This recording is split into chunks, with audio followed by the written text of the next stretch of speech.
Hello, स्वागत छ तपाईहरुलाई मेरो युट्युब च्यानल द डी युनिभर्समा। आज म तपाईहरुलाई देखाउने छु मेरो भ्लगको पहिलो दिन कस्तो रह्यो र म कहाँ गए भन्ने सबै कुराहरु देखाउने छु। कृपया भिडियो अन्तिमसम्म हेरिदिनु होला।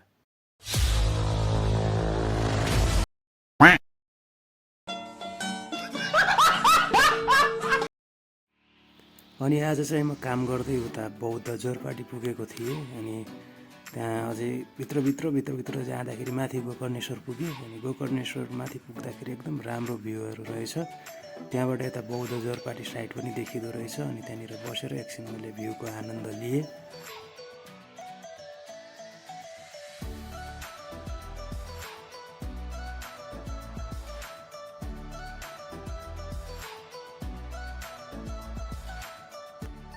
त्यसपछि म बौद्धबाट सिधै थमेल आएँ। अनि थमेलबाट सिधै म बानेश्वरतिर लागेँ। बानेश्वरतिर जाँदाखेरि एकदम जाम थियो आन्दोलनले गर्दा। टिचरहरूको आन्दोलन भइराखेको थियो। अनि त्यहाँ एकछिन जाममा अड्किएँ केही समय। अनि भिडियो बनाउनलाई चाहिँ अब मसँग गोप्रो थिएन र गोप्रो छैन, त्यत्रो किन्नलाई बजेट पनि छैन मसँग। अनि मैले बाइक राइड गरेर आएको थिएँ। अनि मेरो पछाडि बस्नु भएको प्यासेन्जरलाई चाहिँ मैले यो भिडियो बनाउन लगाएको। यो भिडियो चाहिँ त्यो पछाडि बसिदिनु भएको प्यासेन्जरले चाहिँ बनाइदिनु भएको हो। अनि त्यहाँबाट जाम कटाइसकेपछि मैले उहाँलाई चाहिँ उहाँको गन्तव्यसम्म छोडिदिएँ।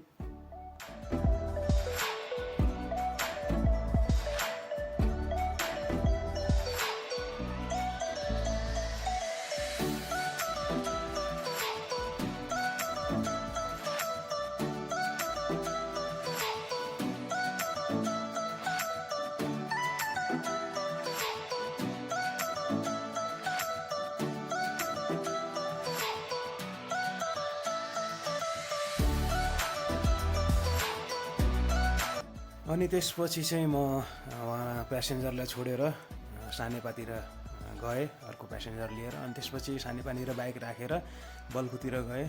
आन्दोलन भइरहेको थियो नि त, आन्दोलन हेरौँ न भनेर। अनि म जाँदासम्म आन्दोलन सकिसकेको थियो। अनि त्यहाँनिर हाम्रो सुरक्षाकर्मी सरहरू मात्र हुनुहुन्थ्यो। त्यहाँ सबै नर्मल थियो। अनि त्यहाँनिर जस्ट मैले केही भिडियोहरू क्लिप गरेँ। अनि त्यसपछि म आफ्नो बाइक लिएर फेरि रुमतिर फर्किएँ। अनि मेरो पहिलो दिनको भ्लग चाहिँ म त्यहीँ बल्खुसम्मै पुगेर चाहिँ सकिएको थियो। र आगामी दिनहरूमा पनि नयाँ भ्लगहरू हेर्नको लागि सब्सक्राइब गरिदिनु होला मेरो च्यानललाई, यही भन्न चाहन्छु। र मेरो भ्लगलाई अन्तिमसम्म हेरिदिनु भएकोमा धन्यवाद।